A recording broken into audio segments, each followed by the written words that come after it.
Get ready because we are diving into an absolutely explosive story.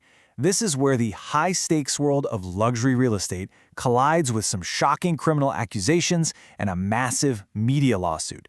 It's a really complex case with big names, a famous brokerage, and a legal fight over a truly staggering amount of money. Yep, $500 million. $500 million. That is the number at the very center of what we're talking about today. It's the price tag one side has slapped on what they say is a completely ruined reputation. And really, that's what this all boils down to. The Alexander brothers, these prominent real estate agents, are claiming that the reporting on their case has caused permanent, irreparable damage to their names, to their careers, and to their personal lives. Okay, so let's get into the nitty-gritty here. Who are we talking about? Well, on one side, you've got these high-flying luxury real estate agents, Tal, Orrin, and Alan Alexander. And on the other side, a major industry publication, The Real Deal, which they are now suing for defamation. So you hear this word defamation thrown around a lot. What does it actually mean?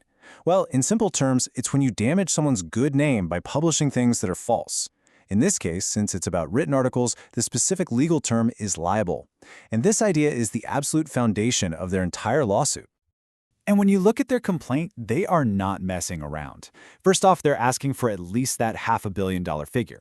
They claim The Real Deal ran a whole series of what they call false and misleading stories, accusing them of some truly terrible crimes like rape and sexual abuse. But here's the part that's really crucial to their argument. They say the publication refused to look at or print information that contradicted the narrative, information they claim would have cleared their names. So you have to be asking yourself, right? What on earth did this publication report that could possibly lead to a lawsuit this massive? To get that, we've got to rewind a bit and look at the criminal case that really kicked this whole thing off. The two are completely tangled together. And when you lay it all out on a timeline, man, you can really see how fast this thing blew up. It starts in June 2024, when The Real Deal first starts reporting on these allegations. Just 6 months later, bam, the brothers are arrested on federal charges. Then things get even messier in March of 2025 with an alleged threat, which, for the record, the brothers totally deny making. And all of that leads right up to them filing this huge defamation complaint in November 2025. So those federal charges, they are incredibly serious. Federal authorities charged the brothers with sex trafficking. And the allegations are just stunning. They say it spanned decades and involved, quote, dozens of victims who were allegedly lured, drugged, and assaulted. So this is the incredibly serious criminal case that's casting a shadow over this whole media dispute. Okay, so with that horrifying context in mind, let's get back to the lawsuit itself and what the brothers are actually arguing. Because they're not just saying the reporting was wrong, they're pointing the finger at a very specific motive they think was behind it all. And a spokesperson for the brothers, they did not mince words. They basically called the whole thing a clickbait campaign. The argument here is that the publication's main goal wasn't journalism, but driving up their subscriber numbers and keeping advertisers happy. And they claim The Real Deal did this even after being given what they call exculpatory information that, in their view, proved the allegations were false. So what we've got here are two totally different stories, right?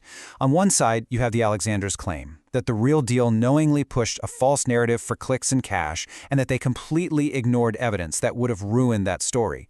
And then, on the other side, you've got the cold hard context. These same brothers are facing a federal sex trafficking trial that allegedly involves dozens of victims, and that criminal case is still very, very real and ongoing.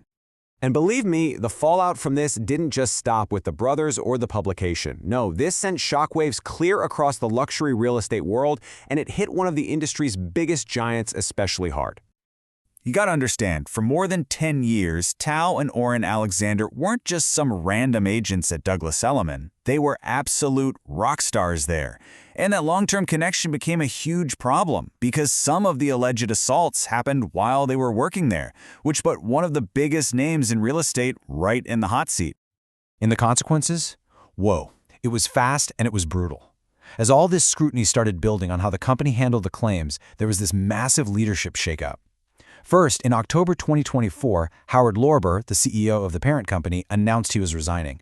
Then, literally just days later, Scott Durkin, the CEO of the brokerage itself, was fired.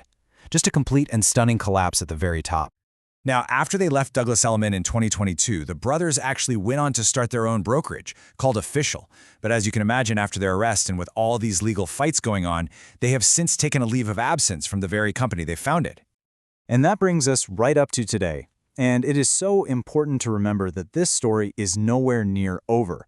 We're looking at two huge legal battles happening at the same time, the criminal case against the brothers and their defamation suit, and we don't have a verdict in either one. So, to recap where we are right now, the Alexander brothers are caught in this crazy legal mess. They're waiting for their criminal trial to start, and they've been denied bail. At the same time, they're also facing dozens of separate civil lawsuits from the women who say they were victims. And, as if that weren't enough, their own $500 million lawsuit against the Real Deal is now officially in motion. So it all boils down to this one huge question that's right at the heart of this entire case. When does tough investigative reporting cross a line and become what one side is calling a malicious false narrative? Well, that is the $500 million question that the courts are now going to have to figure out.